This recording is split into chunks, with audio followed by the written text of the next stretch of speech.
এই ছবিগুলো কিসের জানেন? আজ সকালে ইরানের প্রতিনিধি দল ইসলামাবাদে যুক্তরাষ্ট্রের প্রতিনিধি দলের সাথে বসেছে। ইরানের প্রতিনিধি দলের সামনে প্লেনের এই ফ্রন্ট সিটগুলো ফাঁকা রাখা হয়েছিল। সেই সিটগুলোতে রাখা ছিল বাচ্চাদের রক্তমাখা স্কুল ব্যাগ, কাপড় চোপড় এবং ছবি। না, এগুলো কোনো দামি স্কুল ব্যাগ বা নকল রক্তমাখা জামা কাপড় ছিল না।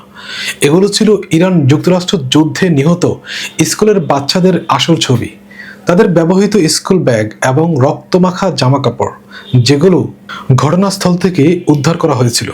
28 ফেব্রুয়ারি যুদ্ধের প্রথম দিন সকাল 10:30টায় মিনারের সাজারে তাইয়েবা স্কুলে তখন ক্লাস চলছিল।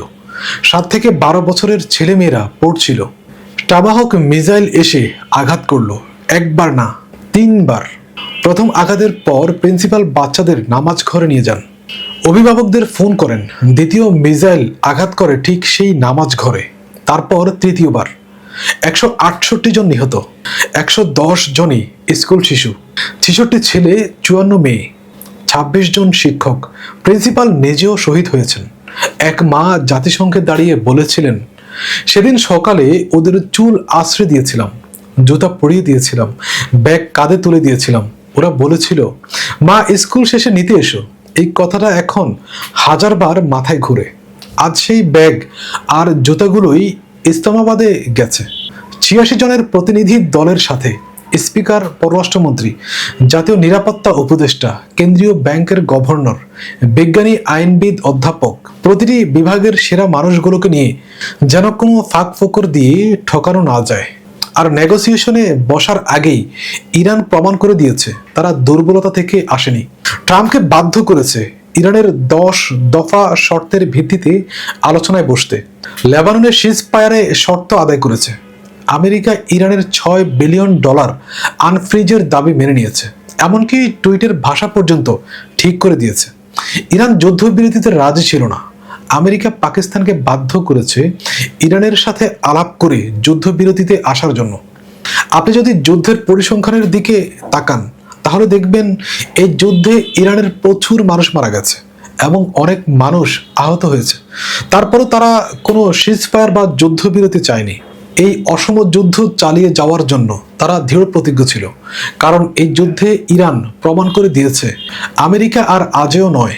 তাদের টেকনোলজিকে পরাজিত করা যায়, তাদের যুদ্ধ বিমানকে বিধ্বস্ত করা যায়, মিডল ইস্টে তাদের ঘাঁটিগুলোকে সহজে গড়িয়ে দেওয়া যায়। এই যুদ্ধে আমেরিকার প্রতি সেকেন্ডে $10,000 খরচ হচ্ছিল। সো আমেরিকার জন্য কোনোভাবেই এই যুদ্ধ আর সাস্টেইনেবল ছিল না। ইরান এই দিনের জন্য দীর্ঘ সময় ধরে নিজেকে প্রস্তুত করেছে। এর পটভূমি তৈরি হয়েছিল সাদ্দাম হোসেনের মৃত্যুর পর থেকেই।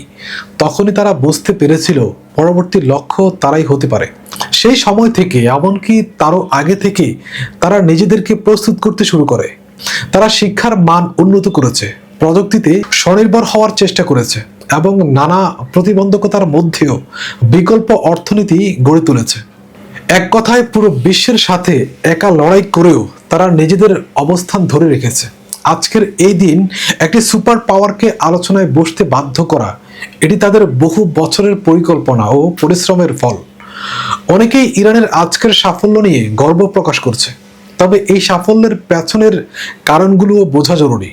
আমরা যদি জাতি হিসাবে এগিয়ে যেতে চাই, তাহলে আমাদেরও ভাবতে হবে এই পরিমাণ ত্যাগ, ফোকাস এবং দৃঢ়তা আমাদের আছে কিনা।